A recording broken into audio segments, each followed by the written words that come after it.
अस्सलामु अलैकुम रहमतुल्लाहि व बरकातुहू। Welcome to our Z digital school. अज़ीज़ तुलबा व तलबात, आइए आज हम देखते हैं जमात पंजों मज़मून माहौल का मुतालिया हिस्सा अव्वल और सबक नंबर 2 है ज़मीन की गर्दिश।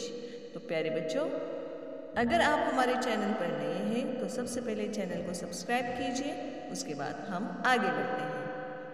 प्यारे बच्चों, देखिए आपके सामने जो तस्वीर है, क्या आप पहचानते हैं इसे? बिल्कुल सही, ये है ग्लोब, हमारे ज़मीन की शक्ल। तो प्यारे बच्चों, आज हम ज़मीन की गर्दिश के बारे में मुतालिया करने वाले हैं। देखिए प्यारे बच्चों, बगौर मुतालिया कीजिए, ये हमारी ज़मीन है जो सूरज के अतराफ गर्दिश करती है। मगर जब ये सूरज के अतराफ गर्दिश करती है तो खुद के अतराफ भी घूमती है। तो किसी चीज़ का खुद के अतराफ घूमना, इसको महवरी गर्दिश कहते हैं। यानी ज़मीन का सूरज के गिर्द गर्दिश करते हुए अपने महवर पर घूमना, इसे हम कहेंगे महवरी गर्दिश। अब इसके बाद प्यारे बच्चों, हम देखेंगे कि ज़मीन पर दिन और रात किस तरह से वजूद में आते हैं। देखिए प्यारे बच्चों, अगर आसानी से समझा जाए तो जिस तरह से यहाँ दिख रहा है आपको कि ज़मीन सूरज के अतराफ गर्दिश कर रही है, ऐसे वक्त में ज़मीन खुद भी घूमती हुई रहती है, यानी अपने महवर पे घूमती रहती है। मुसलसल गर्दिश की वजह से प्यारे बच्चों, ज़मीन का कुछ हिस्सा सूरज के सामने आता है तो आहिस्ता आहिस्ता सामने वाला हिस्सा पीछे चला जाता है, पीछे वाला हिस्सा सामने आ जाता है। तो ज़मीन का वो हिस्सा जो सूरज के सामने होता है, उस हिस्से में दिन होता है, और ज़मीन का वो हिस्सा जो सूरज के सामने नहीं आता, यानी पीछे की सिमत होता है, वहाँ पर क्या होता है? रात होती है, क्योंकि सूरज की रोशनी वहाँ पहुँच नहीं पाती। इस तरह से प्यारे बच्चों, ज़मीन पे दिन और रात वजूद में आते हैं। अब जैसा कि हमारी किताब में एक छोटा सा तजुर्बा दिया हुआ है, आइए हम उसके बारे में आपको बताते हैं, ताकि आप घर पे भी ये तजुर्बा करके इससे इल्म हासिल कर सके। तो चलिए प्यारे बच्चों, दिखाते हैं हम आपको। देखिए यहाँ पर एक बड़ी मेज़ के बीचों बीच एक मोमबत्ती खड़ी रखेंगे। मोमबत्ती के अतराफ एक बड़ा दायरा बनाएं। इस दायरे के एक नुक्ते पर ग्लोब रखें। मोमबत्ती जलाइए, कमरे में अंधेरा पहले कीजिए। अब फर्ज कीजिए कि जो मोमबत्ती है वो हमारा क्या है? सूरज है। देखिए कि ग्लोब के कौन से हिस्से पर रोशनी पड़ती है और कौन से हिस्से पर नहीं पड़ती है।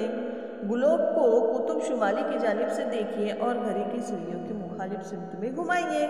हमारी ज़मीन भी खुद के महवर पर इसी सिमत यानी मगरिब से मशरिक की तरफ घूमती है। ग्लोब के मुख्तलिफ हिस्से बिलतरतीब उजाले की जानिब आते जाते हैं और इसी तरतीब में उजाले से दूर होते जाते हैं। जिस हिस्से पर रोशनी पड़ती है वहाँ दिन होता है, और जहाँ रोशनी नहीं पड़ती वहाँ रात होती है। तो प्यारे बच्चों, ज़मीन की महवरी गर्दिश की वजह से दिन और रात वाक़ होते हैं। ज़मीन के झुके हुए महवर और ज़मीन की मदारी गर्दिश से ही मौसमी चक्कर पैदा होता है। तो चलिए बच्चों, अब हम मालूमात हासिल करते हैं आपके चंदा मामा के बारे में। जी हाँ प्यारे बच्चों, इसमें बताने के लिए दो चीज़ें हैं, एक है पूर्णिमा और अमावस। तो प्यारे बच्चों, चांद ज़मीन के अतराफ गर्दिश करता है और ज़मीन सूरज के अतराफ गर्दिश करती है, लेकिन ये दोनों मदार एक दूसरे से गुजरते हैं, इसलिए सूरज, चांद और ज़मीन हमेशा एक ही कतार में हो, ऐसा नहीं है। हमें चांद का ज़मीन के सामने का निस्फ हिस्सा नज़र आता है, यानी ज़मीन पर से हमें हमेशा चांद का एक ही रुख नज़र आता है। चांद बज़ाते खुद रोशन नहीं, सूरज की रोशनी चांद पर पड़ने की वजह से वह हमें ज़मीन से नज़र आता है। पूनम की रात को हमें चांद का ज़मीन की जानिब का पूरा हिस्सा नज़र आता है। अमावस की रात को चांद का कोई हिस्सा हमें नज़र नहीं आता। पूर्णिमा से अमावस तक ज़मीन से चांद का नज़र आने वाला रोशन हिस्सा छोटा होता जाता है। अमावस से पूर्णिमा तक चांद की शक्ल दोबारा बढ़ती जाती है। इसे हम चांद की शक्लें या अशकाले कमर कहते हैं, जो कि स्क्रीन पर आपके सामने हैं। तो प्यारे बच्चों, चलिए आप मिलते हैं अगली वीडियो में।